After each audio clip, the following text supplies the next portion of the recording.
Now you can learn from me in your preferred language. Just click on settings, click on the audio track and choose either from English or Hindi. Hey folks, CA Rachana Ranade here and I welcome you all to a very important video which is about Mahila Samman Savings Certificate Scheme or Mahila Samman Bachat Patra Scheme 2023. Now, we are going to discuss a lot of angles in this video. We are going to discuss each and every nitty-gritties in this entire scheme. So please keep on watching the video till the end. But let me just give you a gist of what basic things are going to be covered in this video. So for that, have a look at this. First of all, we are going to understand what is this scheme exactly all about, who is eligible to invest in this scheme, what is the lock-in period, what is the interest rate, how to invest, what is the taxability of the interest earned, and very important, is it really worth investing in this scheme or not? So as I mentioned earlier, keep on watching the video till the end and I'm sure you will find value in this. So don't forget to share this video with all your friends and relatives. So let's get to the basics of this entire discussion. First and foremost, we are going to understand what is this scheme exactly all about.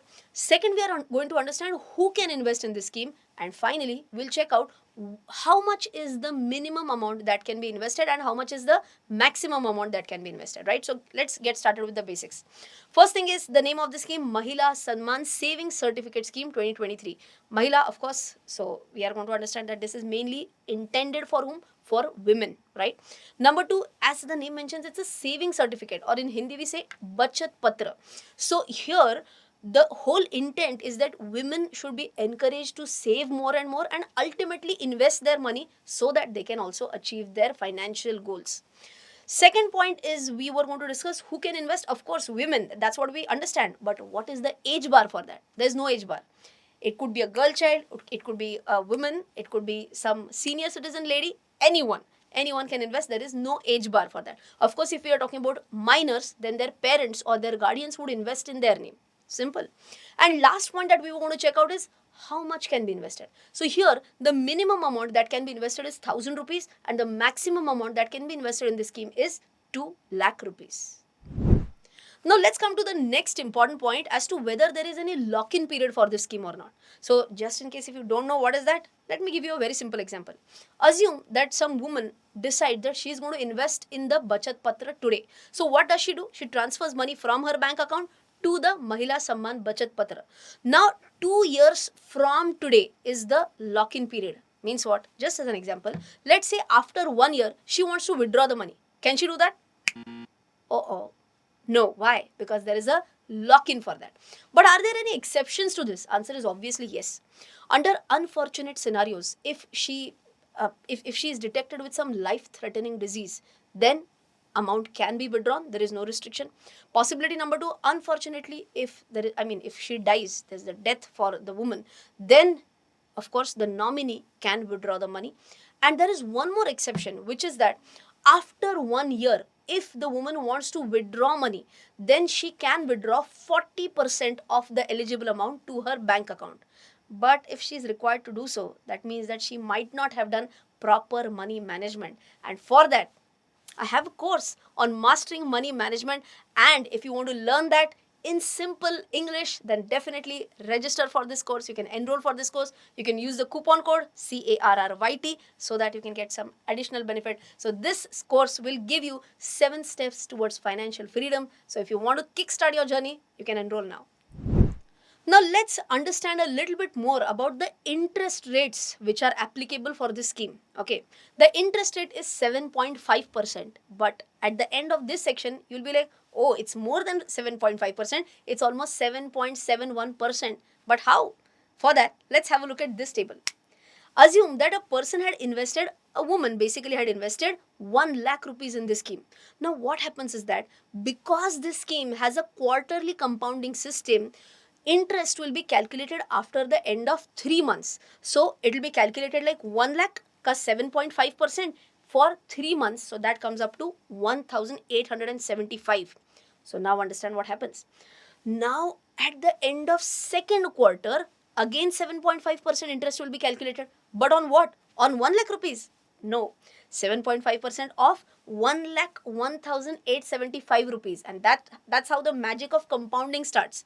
So now the new interest will be 1910 rupees. I hope you have understood this. But still, last time, I'll give you one last example.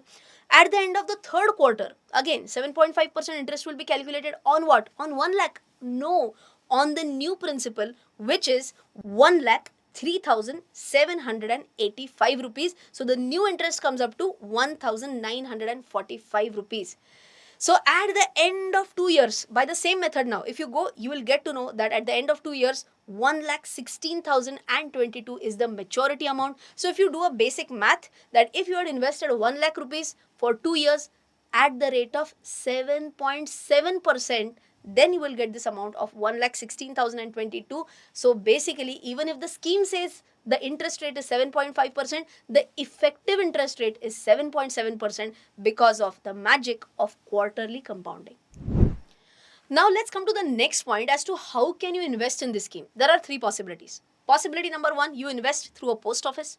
Possibility number two, you can invest through a public sector bank, something like State Bank of India or Bank of India or whatever, right? Or possibility number three is that you can invest even through private sector banks. But as on the day I'm shooting the video, only 4 banks have been given the permission. ICICI Bank, HDFC Bank, then Axis Bank and IDBI Bank. Only 4 banks have been given the permission as I shoot the video, right? Now we have to also understand one or two scenarios as to how can you invest in this Mahila Samman Saving Certificate. Let's take the first scenario. You can do a lump sum investment. What is that? What does that mean? So for example, you invest from your bank account directly to the Mahila Samman Saving Scheme. Finish. Simple. Possibility number two, if a lady says that I don't have 2 lakh at one shot, but I can manage, let us say 50,000 today, maybe 50,000 after another 6 months, and let's say 1 lakh after next 6 months. Possible? Absolutely yes. But in that case, 3 different certificates, one of 50,000, one of 50,000 and one of 1 lakh rupees will be separately generated. I hope this point is absolutely clear. Now let's come to the point of taxability. Now for that you have to understand that yes, interest earned on Mahila Samman Saving Certificate is taxable. But at what rate is the question? As per your applicable tax rate is the answer. Means what?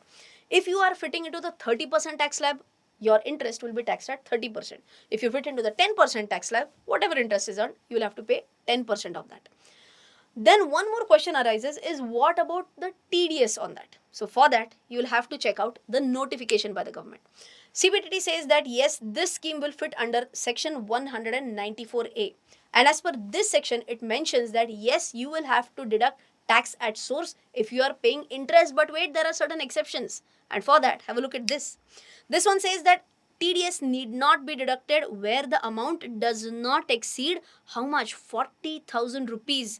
And this 40,000 rupees is applicable if the payer is whom? It could be a post office or it could also be any banking company. So I hope you have understood that yes, TDS need not be done if the amount does not exceed 40,000 rupees. But if you invest 2 lakh rupees, which is the maximum amount, how much is the interest credited? And for that, have a look at this. Even if you invest 2 lakh rupees, the amount of interest is going to be 32,044 rupees. And that is the reason why even if it falls under 194A, TDS will not be deducted. I'm sure you might be like, Rachna, you could have said this in one sentence. But then I thought, being a chartered accountant, let us read certain notifications section and then give you the final answer that TDS on this will not be applicable. And now comes the grand finale question as to is this scheme really beneficial or not? And for that, we are going to assess this scheme based on 3 parameters.